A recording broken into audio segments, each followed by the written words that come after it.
کی تو گلیوں میں چلنے والے کتے کے اگر ہم پاؤں چوم لیں تو وہ بھی ہمارے لیے سعادت کی بات ہوگی۔ اللہ اکبر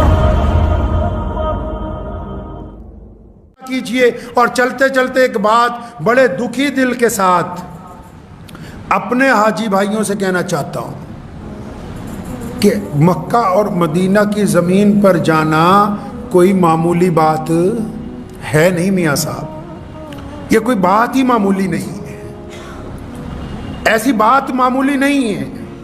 میرے والد صاحب شیر اسلام مولانا حبیب الرحمن ثانی لدھیانوی رحمۃ اللہ علیہ ہمیں کہا کرتے تھے کہ جب مدینے جاؤ تو وہاں جتنا کم وقت ہو اتنا لگاؤ۔ تو ہم نے تو دیکھا بھی، ہمارے والد تو ساری زندگی اللہ اس کے رسول کے سچے عاشق رہے، یہ عاشق کیسی باتیں کرتا ہے کہ مدینے جاؤ تو کم وقت لگاؤ۔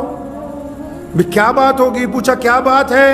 تو فرمانے لگے بیٹا مدینہ جو ہے وہ پیارے نبی صلی اللہ علیہ وسلم کا شہر ہے، وہ بڑا ادب والا شہر ہے، بڑے احترام والا شہر ہے، بڑی نزاکت والا شہر ہے، بڑے خلوص والا شہر ہے، بڑی محبت والا شہر ہے، بڑی شرم و حیا والا شہر ہے۔ اس شہر میں تو ہوٹل میں بیٹھ کے بھی اونچی آواز میں کسی سے مذاق کرنا حرام ہے۔ محبوب کے جب شہر میں جاؤ، جب اپنے محبوب کے سامنے ہوتے ہو، کس طرح بندہ چاق و چوبند رہتا ہے؟ بندہ جب اپنے محبوب کے سامنے ہوتا ہے کیسا ہوتا ہے اس وقت بندہ؟ کہ کوئی ادا ایسی نہ ہو جو محبوب کو ناپسند ہو جائے۔ ایک صاحب نے پوچھا کہ مدینہ منورہ جب چلے جائیں عاشقوں کے سوال ہوتے ہیں، جواب بھی عاشقوں کے ہیں، نہ سوال کرنے والا غلط ہے نہ جواب دینے والا غلط ہے۔ عاشق نے کسی عاشق سے پوچھا کہ روضہ مبارک پر جب چلے جائیں، جب سونے محبوب صلی اللہ علیہ وسلم کا روضہ سامنے آ جائے تو کیا ہم اپنے ہاتھ سے ان جالیوں کو ہاتھ لگا سکتے ہیں؟ کیا اپنے ہونٹوں سے ان جالیوں کو چوم سکتے ہیں؟ تو پھر عاشق نے ہی جواب دیا، کہنے لگا ہاں کیوں بات، کیا بات نہیں ہے، کیوں نہیں ہاتھ لگا سکتے، کیوں نہیں ان ہونٹوں سے ہم رسول اللہ کی جالیوں کو چوم سکتے؟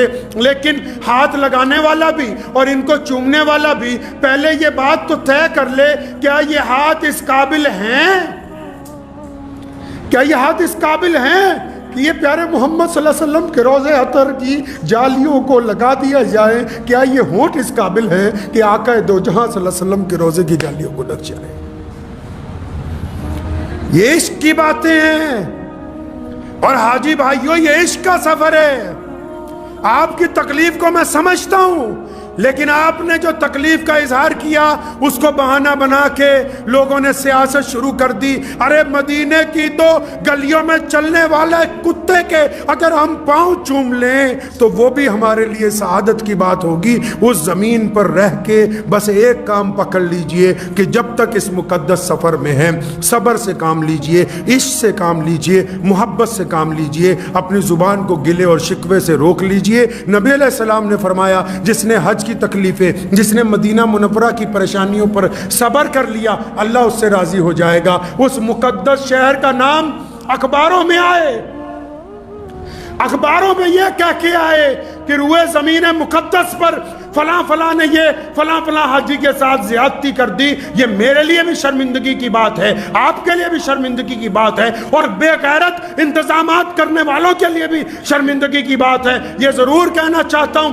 حاجی بھائیوں کو کہ اب جو وقت چل رہا ہے اس وقت کو کارآمد کر لیجئے، اس وقت کو اپنے لیے خوش نصیبی والا وقت بنا لیجئے، استغفار کرتے رہیے، اللہ سے دعائیں کیجئے اپنے لیے، پوری دنیا کے لیے۔ جب آ جائیں گے تو متعلقہ اداروں کا چاہے تختہ پلٹ دینا، اس میں کوئی دو رائے نہیں، لیکن اس روئے زمین پر جہاں اللہ آپ کو لے گیا ہے اس کی تو مٹی کے اوپر چلنا یہ ہماری قسمت سے اوپر کی بات ہے، ہماری حیثیت سے اوپر کی بات ہے۔ تو دعا کیجئے اللہ تبارک و تعالی مجھے بھی اور آپ سب کو بھی اس کے اوپر عمل کی توفیق عطا فرمائے۔ وآخر دعوانا ان الحمدللہ رب العالمین۔